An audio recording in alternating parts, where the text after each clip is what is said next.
उपाध्यक्ष महोदय, माननीय येदियुरप्पा जी ने कर्नाटक में हो रही आत्महत्याओं के संदर्भ में ध्यान आकर्षण लाया है। मैंने अपने पूर्व के भाषण में हमने बताया है कि वहाँ आत्महत्या अब तक जुलाई तक 195 हो चुकी है। 2012 के दौरान 1875, 13 में 1403 और 14 में 668 आत्महत्याएं हैं, जिसमें 447 किसानों का है और 321 मजदूरों ने आत्महत्या की।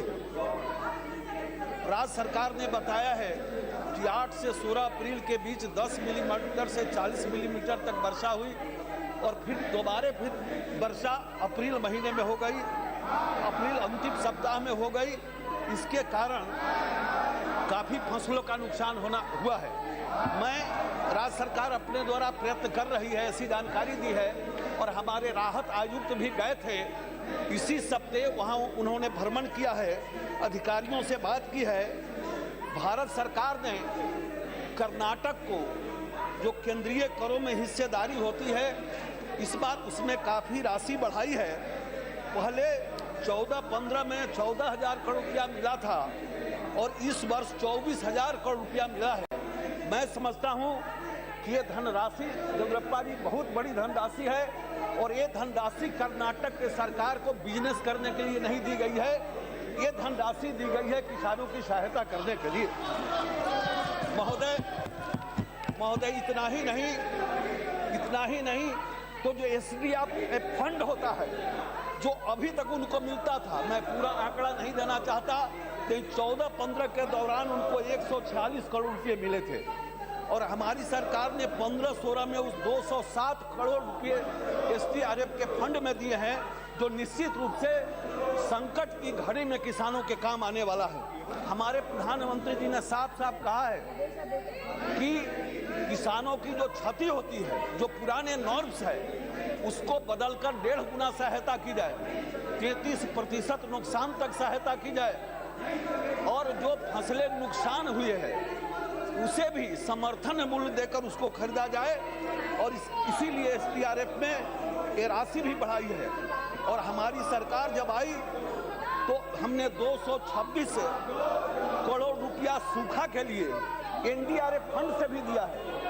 SDRF फंड में राशि बढ़ाने के बावजूद 13-14 में हमने 226 करोड़ रुपया, 14-15 में हमने 200 करोड़ रुपया दिया है और इस बार जो संकट जिसकी येदियुरप्पा जी चर्चा कर रहे थे, इन्होंने डिमांड किया था 151 करोड़ का, तो हमने SDRF में भी पैसा बढ़ाया और NDRF से 105 करोड़ की राशि माननीय गृह मंत्री जी ने अभी 5 दिन पहले इसकी मंजूरी दी है।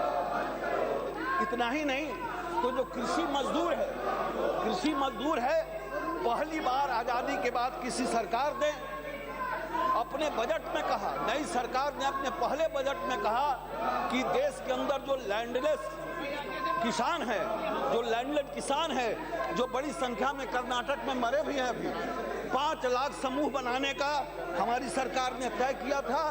और मुझे ये बताते हुए प्रसन्नता हो रही है कि सिर्फ 14-15 में 5 लाख के बदले 11 लाख समूह बनाया, जिसमें 5 से 10 किसान हैं और 11 लाख समूह के बीच 11,036 करोड़ रुपये भी वितरित किए गए। माननीय येदियुरप्पा जी ने सवाल उठाए हैं बिजली का संकट। ये निश्चित रूप से कर्नाटक, बिहार ऐसे राज्य हैं जहां गांव में आज बिजली नहीं है और खेती के लिए बिजली नहीं है। हमारे प्रधानमंत्री जी ने प्रधानमंत्री ग्राम ज्योति योजना चलाई है और हर गांव में बिजली पहुंचे और किसानों के लिए अलग फीडर हो, इसके लिए 63,000 करोड़ रुपए की धनराशि दी गई है। कर्नाटक इसमें पीछे है। मैं उम्मीद करता हूं कि कर्नाटक सरकार इसका इस्तेमाल करेगी। महोदय, फसल बीमा का जहां तक सवाल है, राज्य सरकार टेंडर करती है, लेकिन राज्य सरकार को हमने पूरा प्रीमियम की राशि दी है, 14 तक का 1 पैसा भी बकाया नहीं है और नया फसल बीमा भी हम लाने वाले हैं। ये दुर्भाग्य है देश का कि आज़ादी के इतने दिन के बाद भी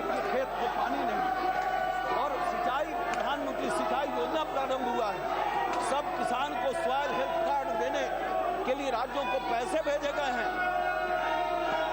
परंपरागत कृषि योजना जैविक खेती के लिए शुरू किया गया है और किसानों को अच्छा मूल्य मिले, इसके लिए राष्ट्रीय कृषि मंडी की स्थापना के दिशा में सरकार काम कर रही है। मैं येदियुरप्पा जी को और कर्नाटक के किसान भाइयों को भरोसा दिलाना चाहता हूं कि संकट के घड़ी में हम उनके साथ हैं, लेकिन 67 वर्षों की जो नीतियां हैं उसके दुष्परिणाम हमको भोगने पड़ रहे हैं। हमारी सरकार ने, मोदी सरकार ने जो नीतियां बनाई है उसके परिणाम निश्चित रूप से प्रकट होंगे और आज जो मोदी सरकार है वो कर्नाटक के किसानों के साथ बिल्कुल खड़ा है और किसी भी संकट की घड़ी में हम उनकी मदद के लिए तैयार हैं।